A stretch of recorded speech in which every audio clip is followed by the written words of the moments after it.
Did you know that 85% of chronic pain cases can be resolved using the brain? Yes, my friend, it's true. The new science is in. That's what I'm going to talk about today on Wellness by Design. I'm Jane Hogan, the wellness engineer and your host of this podcast.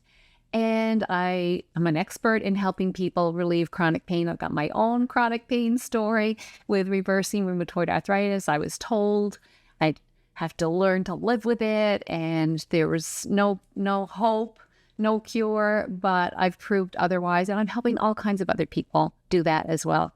So I'm talking today about your brain, the latest neuroscience research into the brain and pain, and why the brain is involved with resolving chronic pain. So whether you're watching this podcast or you're listening to it on your favorite podcast platform, please don't forget to rate, leave a comment, review, follow, and subscribe to Wellness by Design. Thank you so much and enjoy the episode. Okay, let's talk a little bit about the brain and pain. Well, really the brain and physical conditions in general. We know that the placebo effect works, right? It's used in every single clinical trial of every single drug. There's always a group that receives a placebo. And about 30%, just depends with different ones, but generally about 30% of the time, the people receiving the placebo have the same effect as if they had taken the medication. So in other words, their brain is creating that response in the body, and they're just told that they don't even know it's a placebo. But here's an interesting thing. Sometimes in some studies, people have been told they're getting the placebo, and they still have the same response, even though they know it's a placebo. I know it's kind of freaky. We also know the nocebo effect works as well. And you may have heard my podcast interview a few episodes back with a lady who's written a book all about this. She was one of the co-authors on a book all about the placebo and the nocebo effect. So the nocebo effect means that people can also have a negative response to a placebo. So in other words, they could have a negative response. So they would get the negative side effects of the drug that they are supposedly taking, even though they're having a placebo, just like a sugar pill. And also people can have a negative effect depending on their relationship with their physician, their doctor, or their practitioner. So if the practitioner tells them there's no hope, or there's no cure, or you've got, whatever, something horrible like, 4 weeks to live, they'll often the brain creates that then. So our brain is really powerful in creating a physical effect in the body.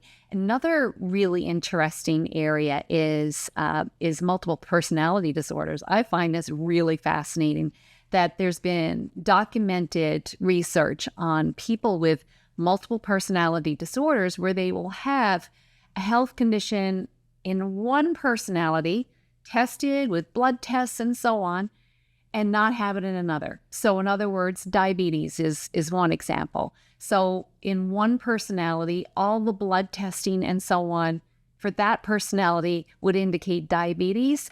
And then in another personality, the blood actually changes. So again, a little bit freaky, but I think what I'm trying to do here is build a case for you to understand that the brain is very powerful. Another really wild example in multiple personality disorders is in one personality being clinically blind and another personality being able to see.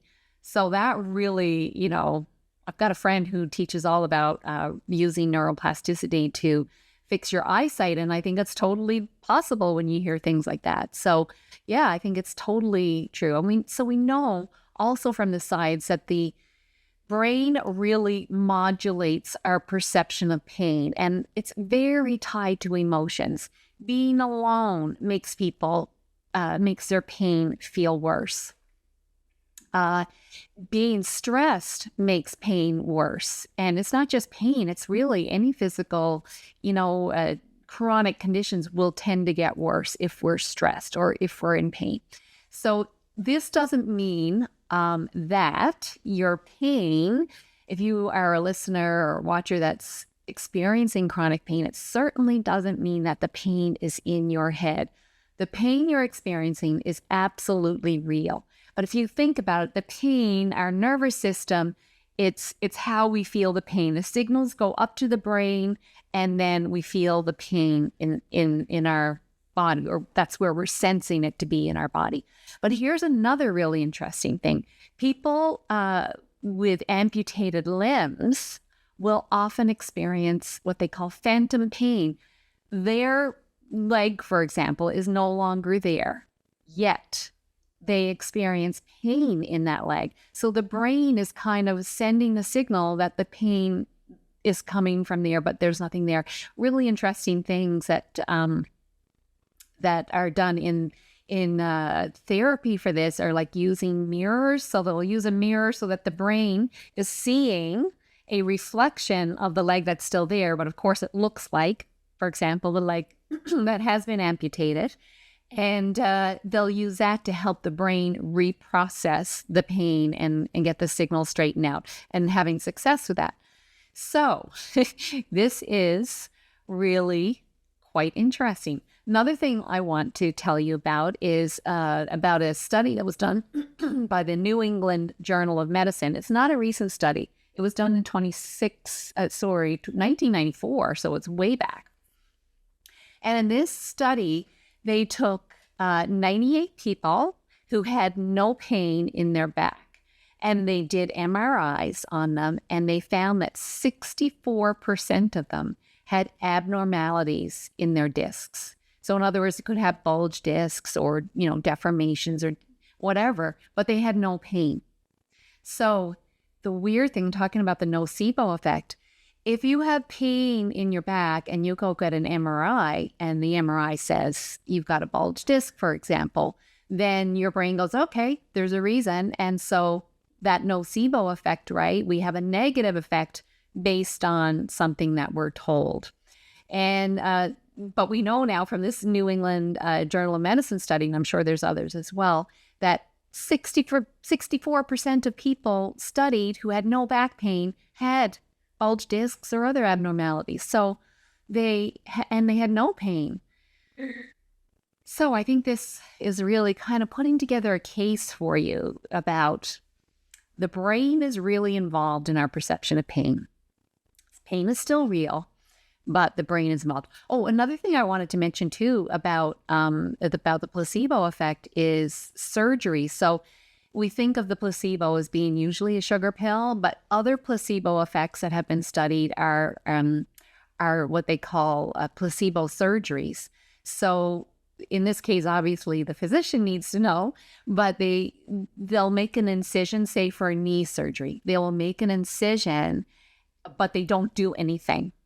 And they find that there's a placebo effect with that as well. So they make the incision, they do nothing, they sew it back up again, but the patient thinks they've had the whatever surgery, then whatever type of surgery it is.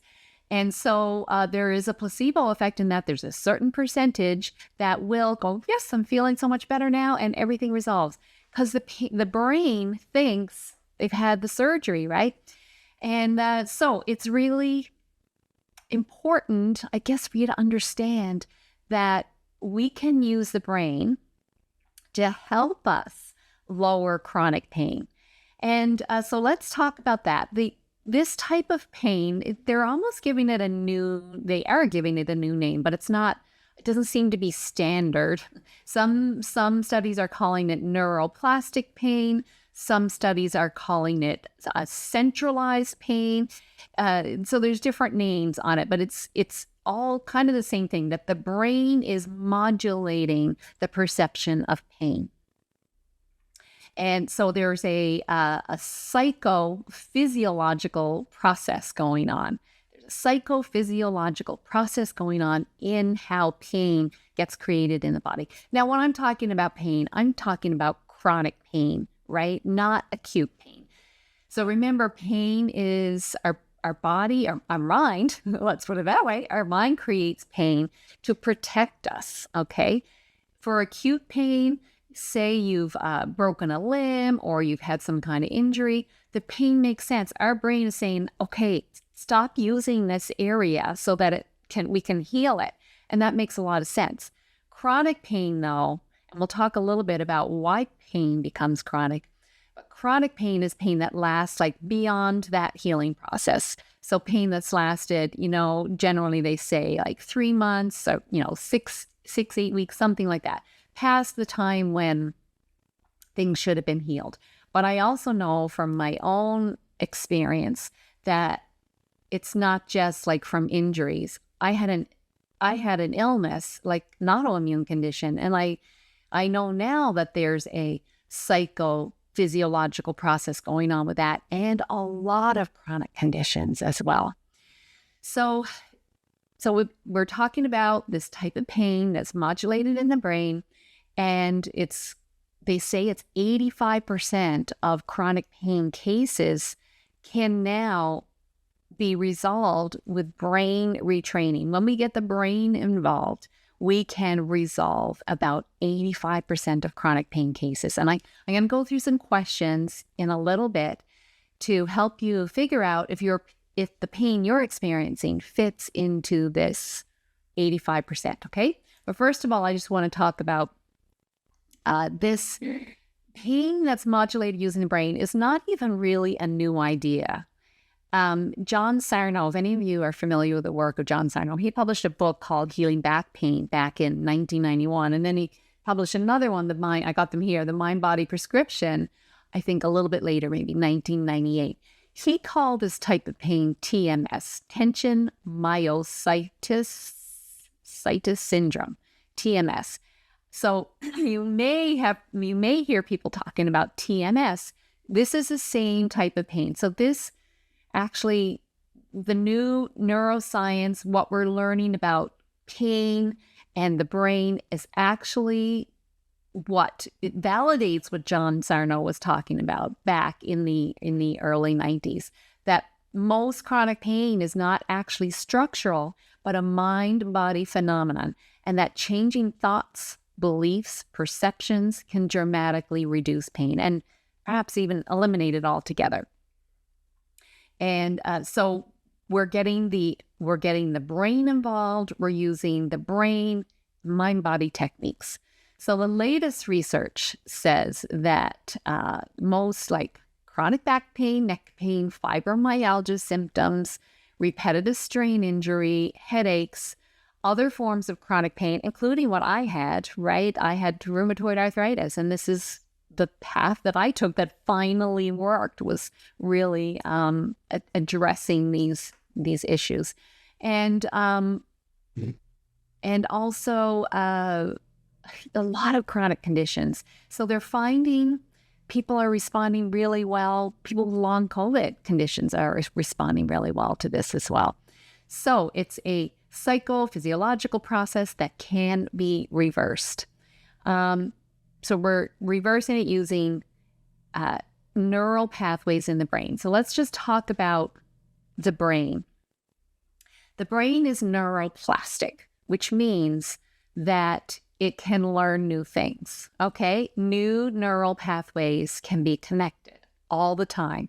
They used to think, no, that wouldn't happen. What the brain and what you learned in your 20s or something, that was it. But they know now that that is not true.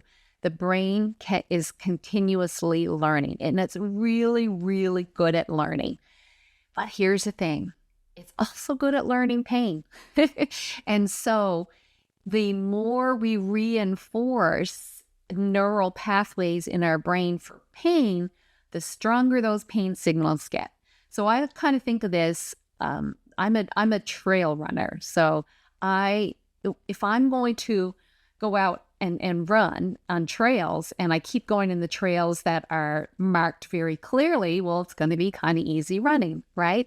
But if I decide I want to make a new trail, I'm going to have to go and pay attention. Where am I going? I'm going to have to really focus on the rocks and the trees and things that might be in my way to create a new path. But the more I do it, the easier that path is going to be. Brain retraining is just like that, okay? It's creating new pathways in the brain. The fact that the brain can learn is its property of neuroplastic. It means that it can learn new pathways. But the reason why it keeps reinforcing pain pathways is because often pain is fearful for us, right? And if you've got a chronic condition, like I was diagnosed with rheumatoid arthritis, that itself has a lot of fear associated with it. And so when we have pain, we have fear about the pain. How long is it going to last? We worry about our future. And so that fear reinforces the pain even more, because our brains are naturally wired to pay attention to fear, right? It's a life preservation tool that we have built in. So whenever we have fear, our brain really pays attention, and then it keeps carving those neural pathways even more. So we have to work at retraining the brain when we're experiencing pain. Okay, and so this is not always easy to do. It takes awareness, but it works. It really works. So what we know is that pain, people who have chronic pain, their nervous system is dysregulated. So what does that mean? It means that it's not getting the safety response. So our nervous system can be in either the stress response, which is, the fear response, let's call it that, or it can be in the relaxation response, which is, let's call it the safety response. So fear response or safety response. If we chronically have fear thoughts, and it could even come from childhood stuff, or we're having thoughts about the fear or pain, or thoughts about what does this chronic condition that I've been told there's nothing I can do. If we're having fear around all that, we're going to constantly be shifting ourselves into the fear response. And we know from the science, well documented, that people who have chronic pain have impaired vagal tone. And what does that mean? Their relaxation response, the safety response is not working. It's just not working. And so we're stuck in the fear response. And the more we're stuck in the fear response, the more the pain keeps going. I mean, it's kind of not very fair, because the more we're stuck there, the more pain we have and the worse it gets, because we also know that amygdala, so the amygdala is the primitive part of our brain that pays attention to anything that's fearful. And the more that gets activated, the less our prefrontal cortex, which is the thinking part of our brain, works. It starts to not work as well. And so then we're constantly being triggered by that amygdala, the primitive part of our brain, instead of the prefrontal cortex. And so the more pain we're in, you can just see it's such a vicious cycle and just really tough. So what we know, though, is that we can train the brain to be safe. We can keep training the brain in messages of safety.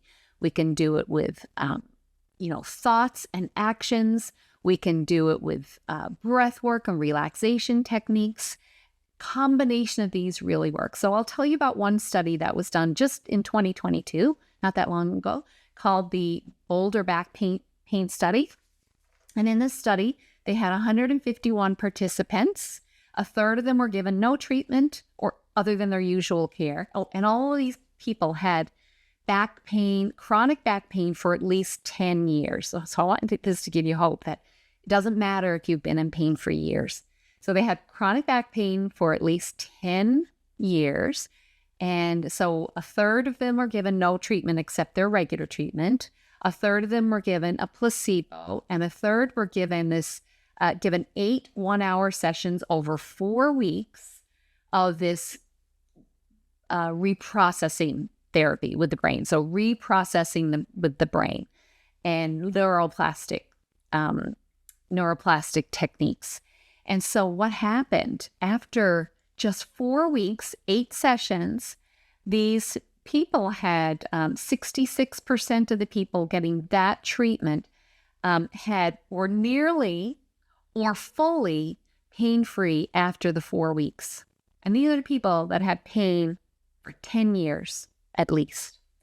And they found that 98% of these people had at least some improvement.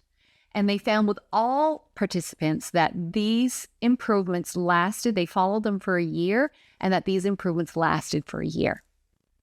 So this is the kind of work that I do. I help people retrain their brain so that their brain and their body gets a message of safety so they can switch in to that, not the fear response, get out of that fear response and get into the safety response. And the safety response is where that reprocessing can happen. We create new neural pathways in the brain, and then the body can heal. So less pain, maybe even no pain after, it's like people in those studies after 4 weeks. So let's go, let's talk about now the questions. So I got 10 questions for you.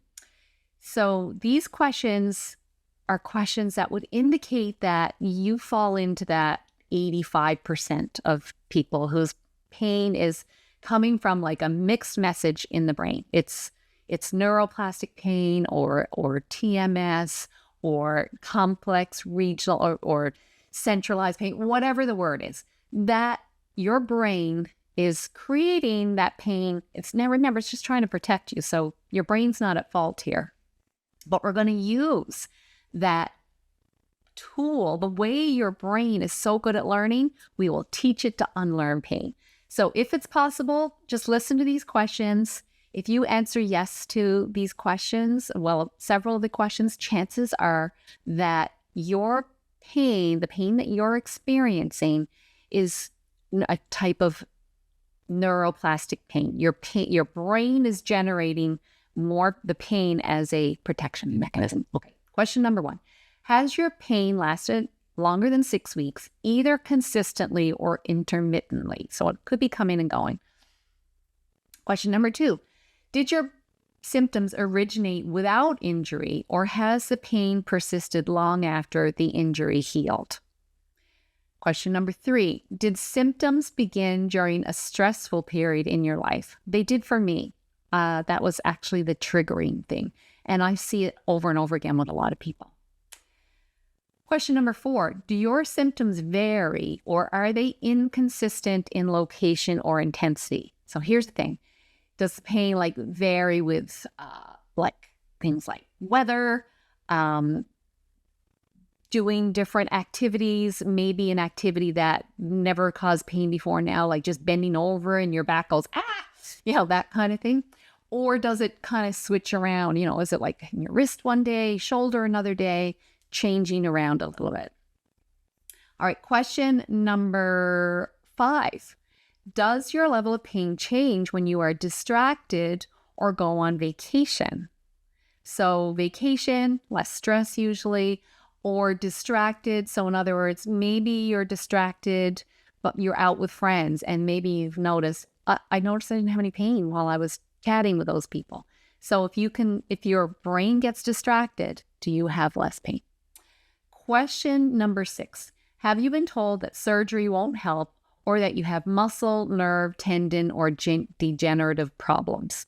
So the reason why this question is there is that lots of times, even if you have some kind of problem that even if it's been diagnosed as a structural issue, often it's not actually. But you still want to be working with your doctor to make sure, okay? This isn't replacing medical care. Question number 7. Do you have a history of childhood adversity? So in other words, did you have mild trauma or big trauma? I mean, almost all of us have had some kind of trauma. If you kind of had a trauma that left a lasting scar on you, that could be a reason, because again, that's kind of kept your nervous system in that like a chronic underlying fear state. Question number 8. Do you have any of these personality traits? We call them personality traits. I know they're really behavioral adaptations. Perfectionism, people-pleasing, controlling, being hard on yourself or others, being sensitive to criticism, conscientious, like you just got to do everything perfectly, or anxiousness. Question number 9, do you have a history of gastrointestinal issues such as IBS, constipation, ulcers, reflux, tension issues like migraines, headaches, hives, or eczema? 10, do you have a family history of chronic pain? Now, a lot of times people think if they got a family history, there's nothing they can do about it. But again, it's just probably your brain like, oh, it's in my family, therefore I'm creating it. So if you answered yes to several of the questions, that could indicate that your pain is actually neuroplastic, and that these brain retraining techniques that I teach can help you. So obviously, this isn't a medical diagnosis. I just want to reinforce this again. You please consult your medical team, because sometimes you may have like something real, a tumor or something like that, that needs to be dealt with, and that could be the cause of your pain. I'm talking about these other cases. So please always work with your doctor. But I do want to say that sometimes, even if you've been told there's a structural reason for all the things we talked about already, that there may not be an actual physical reason for the pain. All right, so there we go. Hope you found this interesting. So what we've learned is that often we've been conditioned to think that if we feel pain in the body, it must have originated in the body. And that in itself reinforces the brain's belief that the body is the source of the pain, and it continues the pain cycle. When we have fear of the pain, or fear of living with the condition, or if we've had some other reason to have chronic, like underlying fear, like a traumatic event or so on, then that keeps us in the pain cycle. And I want to reinstate again that this does not mean that the pain you're experiencing is in your head. You're feeling real pain. When I had pain, I could hardly move. It was real pain, right? It was not imagined. It is real. But we can retrain the brain to create new neural pathways and release those old neural pathways that have been created for pain. So interesting. I hope this gives you hope. That's really what I want to do is give you hope. And if you want to learn more about this, sign up for my next masterclass, which is all about this topic. So you can just go to thewellnessengineer.com/webinar. Sign up for that. And whenever it's coming up next, you'll get a seat at the webinar, and I'll dive into this in more detail and teach you a little bit more. Plus, I'll do some experiential techniques as well. All right, my friends. So the one thing you can do today, I would say, is when you feel pain, if you can just, instead of feeling afraid, which is a totally reasonable response, could you possibly just say, I'm fine. I'm fine. So that's the beginning. It's kind of like getting like the wedge in the door of your brain to say, there's nothing to fear here. Yep, I'm feeling that pain, but I'm fine. Okay? Give that a try. The more you can do it, the more you're breaking down the fear pathway, and the more you're creating that new pathway in your brain that says, the pain's here, but I'm fine. And your brain will go, okay, nothing to fear here. All right. So stay tuned for future episodes of the podcast. I've got some exciting guests coming up and more talking about this chronic pain and how you can release it, the fascinating connection between the brain and pain. And I hope this gives you renewed hope that you can resolve chronic pain. And also, if you're not someone that's got chronic pain, but you've got some other chronic condition, maybe you've got like chronic IBS, or you've got a autoimmune condition, or maybe long COVID or something like that, or really, I should say, nearly all chronic health conditions, I know, but almost all of them come from a dysregulated nervous system, which means a nervous system that is stuck in that fear response, and then the body just doesn't do what it's meant to do naturally and just keep everything running as normal. All right, my friends, don't forget to subscribe, rate, review, leave a comment. Let me know if you found this helpful. And stay tuned for the next episode. I'll see you again soon.